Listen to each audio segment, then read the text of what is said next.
Okay, that was the Undertones with Teenage Kicks, and you're listening to the DVD Fever show. And this section we're going to have a look at the top 10 movie charts. And I go through the US movie charts here, as I could never find a reliable source for the UK ones when I started doing this show. And I find them a lot more interesting as they give an indication as to what's coming out soon in the UK. So number 1, it's a new entry for Hansel and Gretel, Witch Hunters, which has taken $19 million this week. And in this spin on the fairy tale, Hansel and Gretel are now bounty hunters, who track and kill witches all over the world. As the fabled blood moon approaches, the siblings encounter a new form of evil that might hold a secret to their past. Doesn't sound particularly exciting from that, but starring Jeremy Renner, Gemma Arterton in leather, Famke Janssen and Peter Stormare, this looks like it'll be a good send-up of the fairy tale, and a bit of a laugh in 3D, the trailer for which I saw in that format just before watching Silent Hill Revelation 3D at the cinema back in November. This movie comes out on the 22nd of February in the UK. Number 2, we have Mama, which has taken $48.6 million to date. Now, Annabelle, Jessica Chastain, and Lucas, Nicolas Costa-Waldau, I can't pronounce his name properly, I can't stop coughing either, are faced with the challenge of raising his young nieces that were left alone in the forest for 5 years. But how alone were they? With no one else famous in this film, this looks like it could go either way, because as the trailer starts off fine, it just really then gets a bit tiresome as it goes on. And it doesn't help when they say it's from Guillermo del Toro, but then you find out he's only the executive producer, which could mean anything from a hands-on role to simply owning the studio that made it and nothing else. It's a right con, that role. I hate it. Number 3, we've got Silver Linings Playbook, and this is a film which I have no interest in seeing. But thanks to all the Oscar fuss, this has now taken a total of $69.5 million to date, based on a budget of $21 million. So seeing as the film has to take about 3 times the amount of the budget, this one's already in profit. Now 2 weeks ago it was down to number 10, so the Oscars has definitely given it a boost. Number 4, we got Zero Dark 30, which has taken $69.9 million to date, and you've heard about this one already. And number 5, we have a new entry called Parker. It's taken $7 million, and it's nothing to do... Thunderbirds. Oh, I completely forgot that for a minute.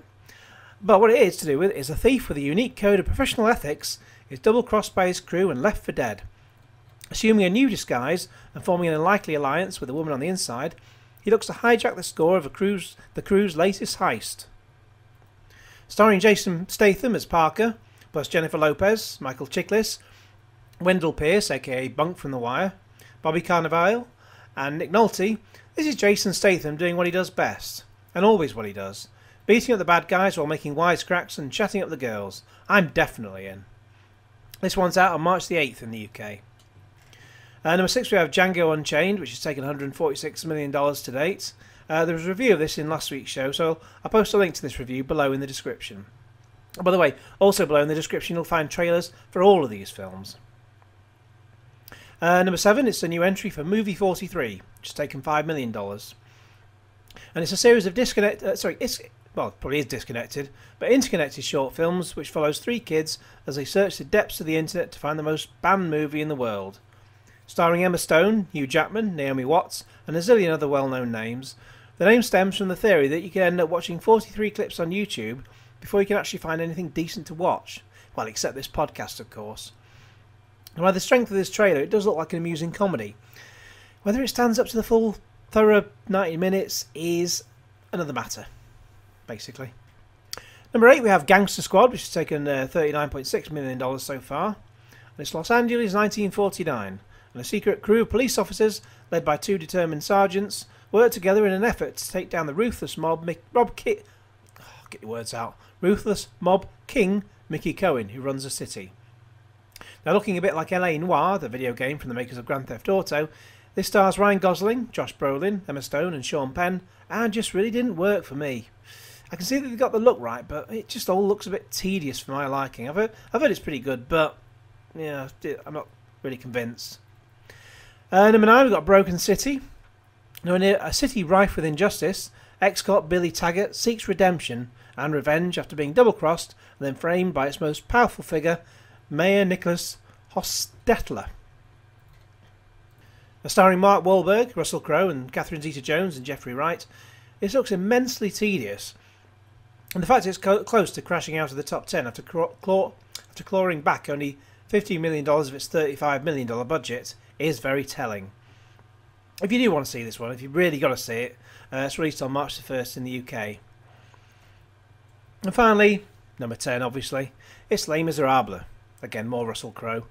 This one's taken $137 million to date.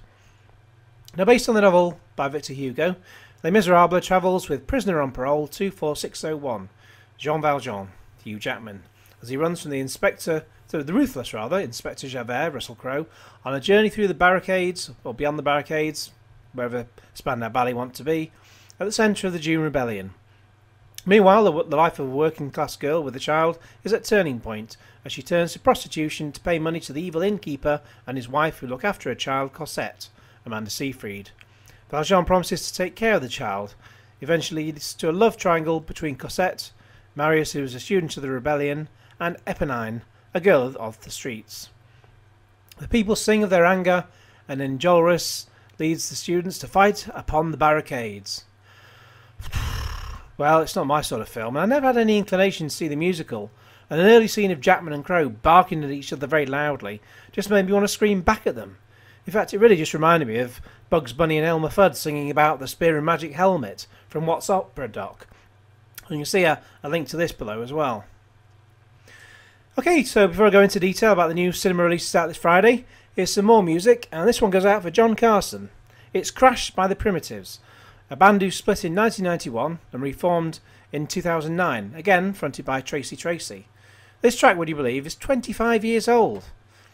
I wonder if she looks this good now.